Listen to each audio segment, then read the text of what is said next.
doble filo y que penetra hasta lo último de nuestro ser.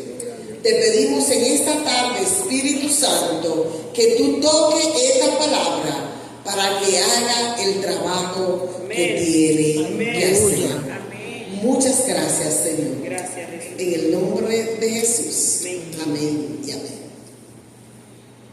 El apóstol está escribiendo aquí, hermano, a la iglesia y habla sobre una manera de vivir.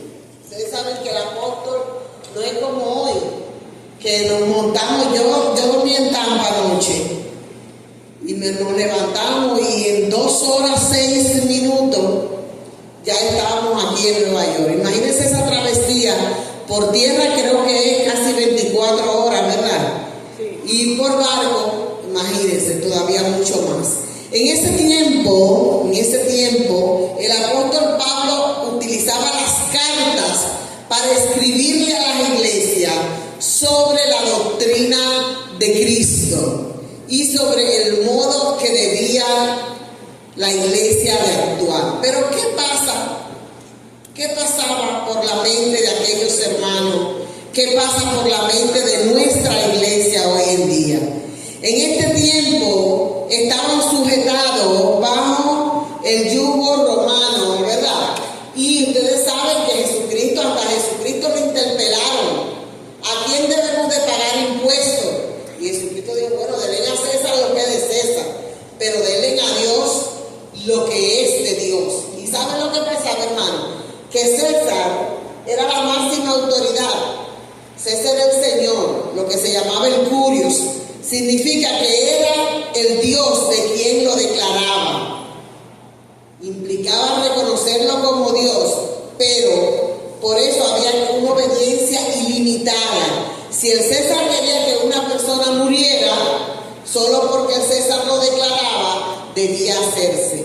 Si el César pedía que se le entregara una mujer, sus hijas, debían de hacerse sin demora y sin cuestionamiento. Lo importante no eran estas acciones del César. Lo importante es, hermano, que al igual que César quería comprometer la filosofía de pensamiento de la iglesia y quería comprometer las acciones de la iglesia, hoy en día Satanás quiere hacer lo mismo. Y el creyente vive en una lucha constante. En mi país usamos el refrán que dice que camarón que se duerme se lo lleva la corriente. Pues usted se acomoda ahí y la corriente del mundo se lo lleva. Sin embargo, a eso no es que el Señor nos está llamando. Y el apóstol Pablo dice, pase lo que pase, solo quiero escuchar que ustedes están firmes en la palabra, actuando como tienen que actuar. Aleluya. Bendecido sea Dios. Amén. A veces nosotros allá en Santo Domingo, ustedes saben que allá no se conduce como aquí. Y usted, si no ve la amén, no se pone el cinturón. Si no ve la amén, se cruza la luz, se come la luz. Pero a eso no es que me está llamando el Señor. Bendecido sea Dios. A veces usted se monta en el carro. Ustedes saben que los carros de ahora comienzan a pitar de una vez. Y el carro está pitando por tu seguridad, por tu salvación. Y hacemos así, cogemos el cinturón de atrás y se lo pongo al asiento y me siento arriba de él, violentando las normas de seguridad. Así mismo es nuestra salvación, así mismo es la palabra del Señor. Lo que está escrito en la Biblia está escrito para nuestra salvación y para conducir nuestras vidas a la luz del Evangelio de Cristo. Amén. No hay otra manera. Usted puede esconderse, pero hay un Dios en el cielo. Hay un corito que dice, Hipólito, cada paso que da por la senda del mal, hay un Dios en los cielos que te ve. Y nosotros no podemos escondernos, hermano. Y el mundo, cuando los hijos de Dios se enfrentan a una situación, deben confesar y deben demostrar quién es el Señor de tu vida.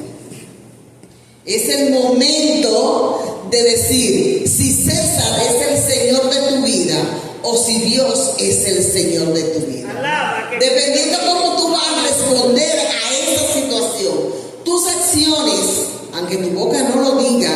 van a declarar quién es el Señor de tu vida. Amén. Gloria a Si Jesús. es César, si es el mundo, si es Jesucristo. Y estamos en medio de un mundo que a lo dulce le dice amargo y que a lo amargo le dice dulce. Y por eso hablaba de la casa al revés, porque el mundo está de cabeza, hermano. Y eso es un protagonismo hoy en día, actuar de esa manera. Así que tengamos mucho cuidado, porque nuestras acciones van a estar diciendo de voz en cuello quién es el Señor de nuestras vidas. Usted no puede esconder eso, usted puede engañarse a sí mismo, pero sus acciones valen más que su palabra. El apóstol Pablo habla de la permanencia de una postura a pesar de las circunstancias, a pesar de las situaciones. Cuando un soldado recibe una orden, no tiene que tener general detrás de él para cumplirla. Ese general recibió una orden y la va a cumplir. Así mismo nosotros somos soldados del reino de Jesucristo. Usted y yo militamos para el Señor. Y la Biblia dice que vuestro sí sea sí y que vuestro no sea no. Que nuestras acciones vayan de acuerdo con la palabra. Es por eso que nuestra vida en el Espíritu no podemos vivir de acuerdo a las novedades del mundo, buscando cosas que nos hagan sentir emociones, que me hagan sentir conforme, que me hagan sentir. La firmeza en el Espíritu es contrario a moverse por el sentir. Eso es firmeza en el Espíritu. Moverse en contrario a lo que pueda sentir. Muchas personas permiten que lo gobierne el sentir, que lo gobiernen las emociones, que me gobiernen mis pensamientos. Y no es que los sentimientos son malos, no vamos a decir eso, pero Dios nos dio una alma y parte de esa alma son los sentimientos que tenemos. El problema es cuando nuestra vida está basada en decisiones en lo que sentimos. Porque esto es lo que quiero hacer, esto es lo que mi corazón desea y esto es lo que la palabra de Dios me dice que debo de hacer. Aleluya, amén. Y el profeta le dijo al pueblo: ¿hasta cuándo claudicaréis entre dos pensamientos? Si Jehová es Dios, sírvale, y si es Baal, pues vayan en pos de él. Porque el creyente tiene que tomar una decisión. No reacciono porque me hirieron, porque me hablaron mal, porque me cerraron. Yo escuchaba, hermano, en estos días, una hermana que se fue de la iglesia porque hay un hermano que tiene una cirugía, es un ex militar que vive en Vietnam y tiene una cirugía en la columna, tiene como 3 o 4 cirugías. Y en la iglesia le tienen una silla preparada con cojines abajo y arriba para que el hermano pueda soportar un poco el dolor en lo que está en el servicio. Y esa hermana vino y se sentó en la silla, ella no sabía, y le pidieron de favor que le diera la silla al hermano. Eso fue razón suficiente para ella salir de la iglesia. Lo que pasa, ustedes saben, hermano, que soportar a la pastora Margarita no es fácil. Pero nosotros no andamos detrás de nadie, andamos detrás de Jesucristo. Amén. Y a veces, hermano, como decimos para allá, el que dice lo que quiere, oye lo que no quiere. Y tenemos que escuchar la palabra de Dios. Amén. Cuando la palabra de Dios nos llama a través de nuestros líderes espirituales. Amén. Y esa era la preocupación del apóstol Pablo aquí. Decía: yo no quiero que me hagan mi cuento, ni me hagan como se la hicieron muchas veces. Y el apóstol Pablo tenía que escribir una cartica ahí. El pobre, estando medio ciego, tenía que escribir una cartica ahí para tratar de encaminar las cosas. Y el apóstol Pablo dice: yo, sea que vaya o sea que me cuente, andar como hijos de luz. Ese era el llamado del apóstol Pablo aquí. Los sentimientos, hermano, no son fáciles de dominar. Por eso Jesucristo dijo, perdonad.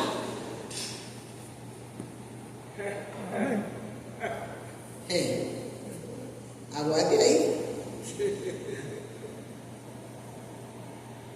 Y dijo más, porque Mahatma Gandhi habla del perdón. Y dio testimonio, y Nelson Mandela dio testimonio.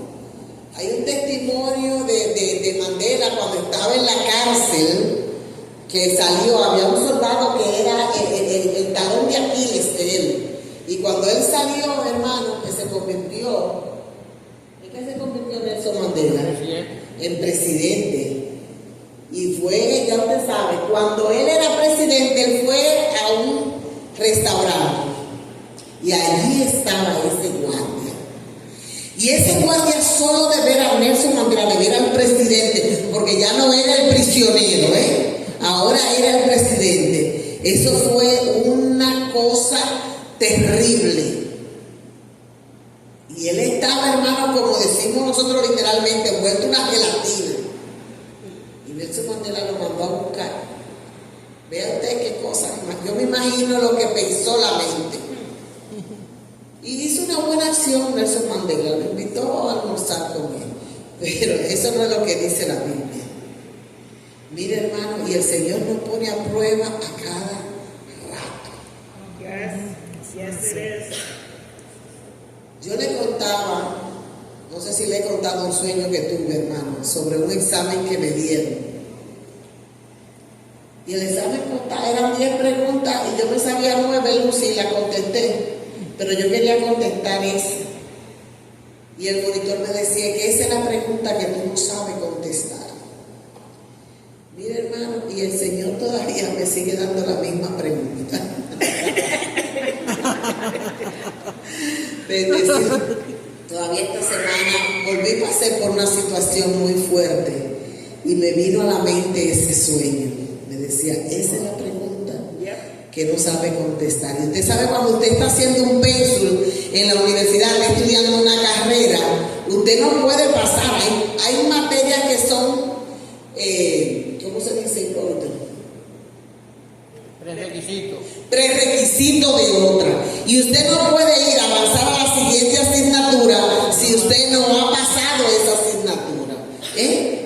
Hay que ponerse para esto, hermano, porque si no, vamos a seguir en lo propedéutico y no vamos a alcanzar completar el pénsul para graduar. Y mire que el apóstol, yo digo como dice el apóstol, yo mismo no pretendo haberlo alcanzado ya, sino que seguimos trabajando en la meta.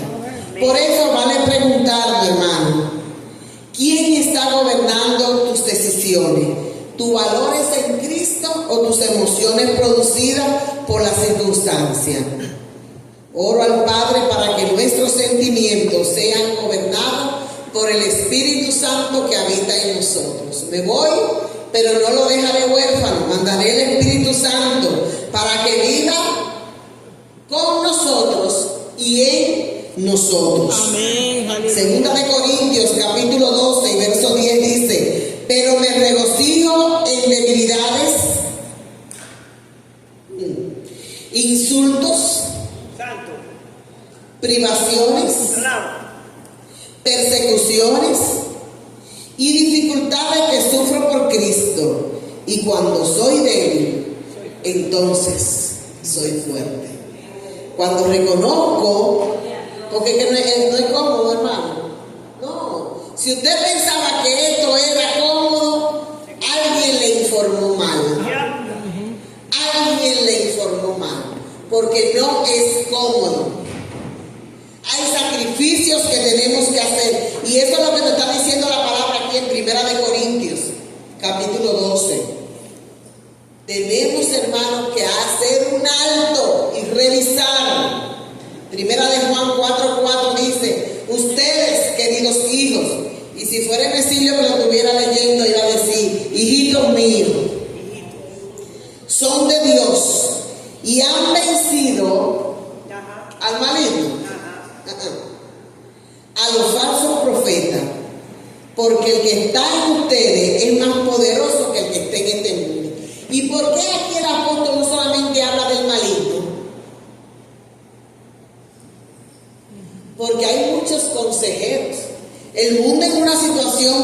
en X situación, dice, no, pero mire que lo normal es que tú hagas esto y esto y esto y aquello, y está en eso y dentro de la iglesia, porque aquí habla de falsos profetas. Por eso, hermano, usted no tiene que esperar que usted escuchara a nadie. Usted tiene la palabra del Señor ahí. Lea, investigue, para que conozca la verdad de la palabra. Y no se deje estar engañando y, como decimos nosotros los dominicanos, pintando pajaritos preñados en el aire. Porque el apóstol nos habla a nosotros aquí de que nos cuidemos de los falsos profetas, de la gente que te vienen a aconsejar en una situación que tienes y te dicen, no, mija, pero que tú no tienes que aguantar eso, dale rapidito. Y mándalo, como decimos, mándalo para porra. Y como dice, pero eso no es lo que te dice la palabra. Entonces el apóstol Pablo está hablando aquí de esos consejeros y de esos falsos profetas, que son gente que tú vas a entender que conocen la palabra y que conocen de Dios y que tienen 10 años en la iglesia, que tienen 20 y te van a dar consejos inapropiados. De eso está hablando el apóstol Pablo aquí, hermano. Siento ira, sí. La Biblia habla de eso. Enojados, pero no pequen. Que no se ponga el sol sobre vuestra ira. Hermana, yo era traviesa. Me seguí trabajando conmigo. Y yo recuerdo eso fue cuando era muchacha. Todavía yo tenía muchachita, pero. Y yo le dije a una. La Biblia dice airado por no, porque yo me puedo incomodar y yo tengo deseo de darte 2 galletas. Yo lo que no puedo es darte. Hermano, Dios tiene que trabajar en nosotros, ¿no? Es toda risa, hermano, pero es en serio. Porque no piensen ustedes que el siervo de Dios, el hijo de Dios, no pasa por esa necesidad. ¿O ustedes creen que a veces la pastora, cuando tiene un pastón en la mano, no se lo quiere mandar atrás uno? Moisés tuvo problemas con eso, porque lo mandaron ¿a qué? A tocar la piedra. ¿Y qué hizo Moisés? Le dio. Moisés estaba quillado, hermano. Moisés estaba quillado. Y no piensen que nosotros somos mejores o más fáciles de conducir que ese pueblo de Israel. Y tenemos ventaja, porque tenemos la palabra de Dios que está asequible a todos. Tenemos el Espíritu Santo, que es quien nos guía, que nos da fortaleza.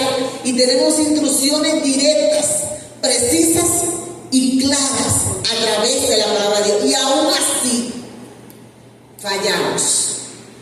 Es por eso el quejar del apóstol Pablo. Y en 1 Corintios 13, capítulo 4 y 8, pregunta: ¿quién te gobierna?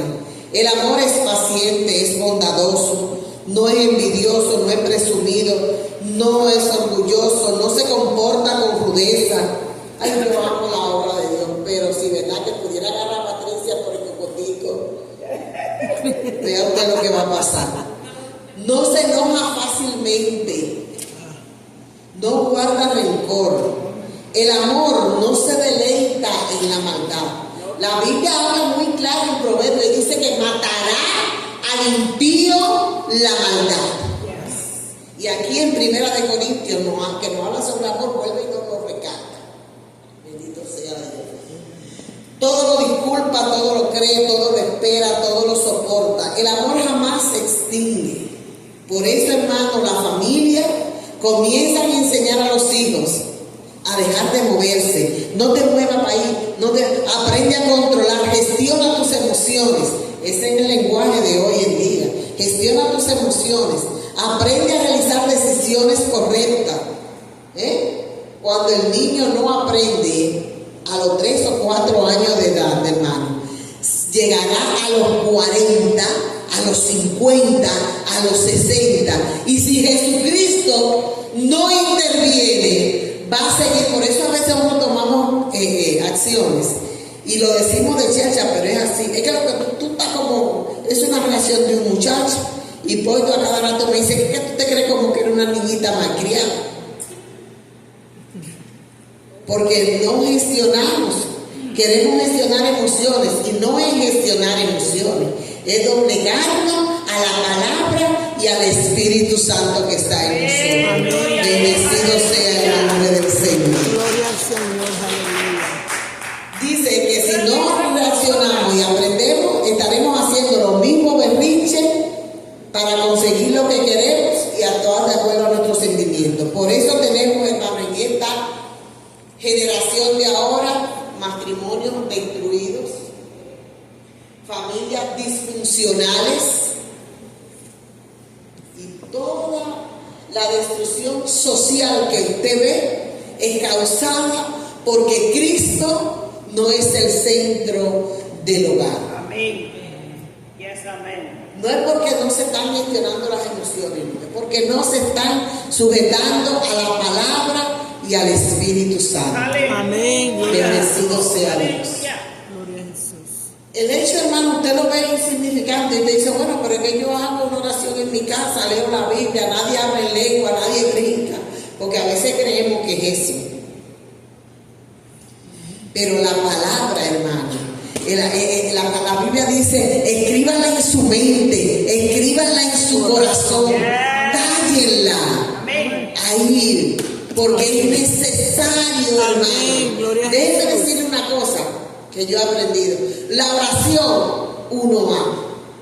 El ayuno, también. El Espíritu Santo, imprescindible en nuestras vidas.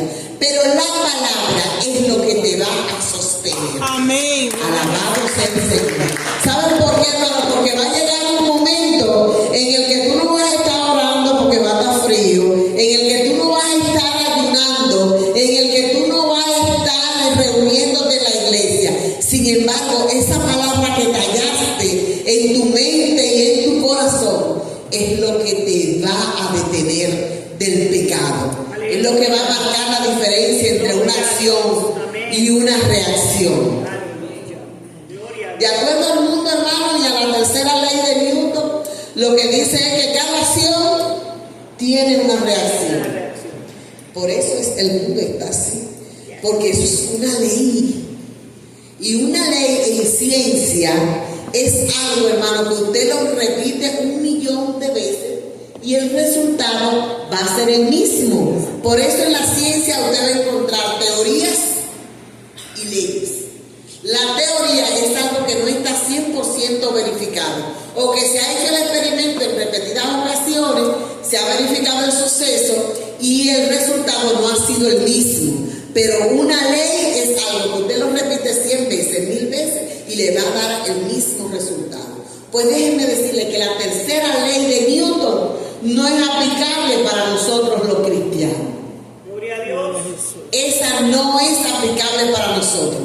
Dice la otra ley, que si yo disparo una pelota contra esa pared que no se mueve, con la misma velocidad e intensidad que yo la tiro, la pared que no se mueve me la va a devolver. Eso puede pasar en la iglesia del Señor. Entonces las leyes de Newton, y estoy hablando de Newton, hermano, que cuando en física estamos hablando de Newton, ahí se pararon las aguas con la teoría de la relatividad y todo esto. Yo les decía, porque ustedes saben, nosotros tenemos un cuento en mi casa. Carlibi, una sobrina aquí de la señora, vivía aquí en Estados Unidos, y cuando la llevaron la primera vez allá, como sabes, 3 horas por un muchacho sentado en un avión, 3 horas y pico. Carlibi llegó incómoda ya, bien incómoda. ¿Y qué es lo que te pasa, Carlibi? Es que ese bendito chofer de ese avión no le daba para adelante. Duramos tanto porque era que él estaba parado. Él nada más corrió un chin cuando salimos y un chin cuando llegamos. Y él estaba parado. ¿Sabe por qué? Porque también se inventó Newton la teoría de la relatividad. Y esta mañana miramos mi esposo y yo por la ventana, y nunca me había pasado, pero hoy tuvimos la oportunidad de ver varios aviones. Miren, y esos aviones se veían a todo lo que da. Y yo le decía a mi esposo, ¿y tú crees que nada más aquel que va a todo lo que da? Y el otro también. Porque es la percepción, en eso se trata la teoría de la relatividad, que usted mide de acuerdo a lo que usted está mirando. a lo que usted puede ver, tener lo que en física se llama un punto de referencia. Y así es la vida, hermano. Y de eso es lo que tenemos que cuidarnos. De eso es lo que tenemos que cuidarnos, porque a eso no es a lo que Dios nos ha llamado, hermano. Por eso tenemos que tener mucha cuenta. En ocasiones, hermano, nos sentimos animados a ir a descansar. ¿Cuántos no se han levantado y dicen, hoy yo no quiero ir a trabajar? ¿Es Patricia? No quiero. Ruth, no quiero ir a trabajar. Eso es lo que te dicen tus emociones. Descansa. Y como dice el merengue que dice, al cuerpo no se le dan todos los gustos, ¿verdad? El cuerpo quiere, y tenemos que pararnos y hacer. Así mismo es en Jesucristo. No podemos llevarnos de nuestras emociones, hermano. Pablo en la primera carta a los Corintios describe una manera magistral del amor. Y vemos que el amor se traduce en acciones. No son sentimientos. Lo que nos dice a nosotros primera de Corintios 13, nos habla de un sentimiento que es el amor, pero habla de las acciones que debe de procurar ese sentimiento. No habla de emociones, sino de no de lo que siento, sino de lo que debo accionar. Piensa, hay mucho que, bueno, a todos nos pasó la mariposita en el estómago, Fior. Pero cuando nos casamos, eso no es todo lo del amor, nada más la mariposita en el estómago, hermano. Después viene toda una parafernalia y un conglomerado de situaciones. No se asusten los muchachos, que eso es una etapa bonita y hay que vivirla para poder solventar la situación. Pero no me puedo mover por el sentir, sino por lo que es correcto. No me puedo mover por los sentimientos, sino por las acciones, hermano. Por eso la Escritura dice que Dios me ama y me amó aún en la condición de pecado en la que nos encontramos. Dios no se mueve por sentimientos. Dios no dice, siento hoy deseo de bendecir a mis hijos. No, ya Él lo hizo. Dios no dice, hoy voy a salvar el mundo. No, ya Él lo hizo. Amén. Y Dios no lo pensó eso ayer ni antes de ayer. Lo pensó desde la creación del mundo. Amén. Gloria a Jesús. Cuando le dijo a la serpiente, ya ahí Dios estaba trazando el plan. Amén. Le dijo, tú herirás, pero ella te va a herir en el calcañar. Eso fue un plan trazado. No es que Dios se movió ahora y esta gente metieron la pata y me hicieron un juego ahí, una movida que yo no estaba esperando. No, Dios tenía un plan trazado, hermano. Porque Dios no se mueve por las acciones. Dios no dice, ay, el mar se ve azul, pero hoy yo lo quiero poner morado. No es así. Dios se mueve por decisiones firmes y establecidas desde la fundación del mundo. Porque lo correcto es lo correcto y sus valores son eternos, no cambian. Yes, amén. Mucha gente quiere cambiar hoy la palabra de Dios, hermano, pero debemos de aprender a vivir moviéndonos en esos valores eternos. Por eso cuando Pablo escribe a los filipenses le habla de estar firme y que mis decisiones sean espirituales y no emocionales. Porque si nos llevamos de las emociones, hermano, vamos a fracasar. Debo oír la voz del Espíritu y no la voz de las emociones, de nuestros sentimientos. Lo que determina si un día es bueno o es malo son las cosas que yo hago, independientemente de lo que sienta o no sienta. Romanos 12:2. No se amolden al mundo, no se amolden al mundo actual, sino sean transformados mediante la renovación de la mente. Así podrán comprobar la voluntad de Dios, que es buena, agradable y perfecta.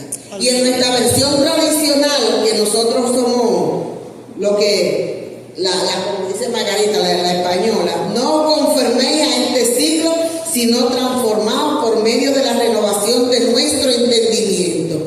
¿Y de cuál es nuestro entendimiento, hermano? La interpretación que usted le dé a la palabra del Señor, para que comprueben cuál es la voluntad de Dios, que siempre será, hermano, en el momento no lo sintamos, aunque en el momento no creamos, aunque en el momento sea doloroso, esa es la voluntad del Señor, agradable y perfecta para nuestras vidas. Aleluya. Amén. Dios te bendiga, iglesia. Dios te guarde y Dios nos ayude. Dios nos ayude porque esto es un compromiso fuerte. Si quieres decir rapidito, sí.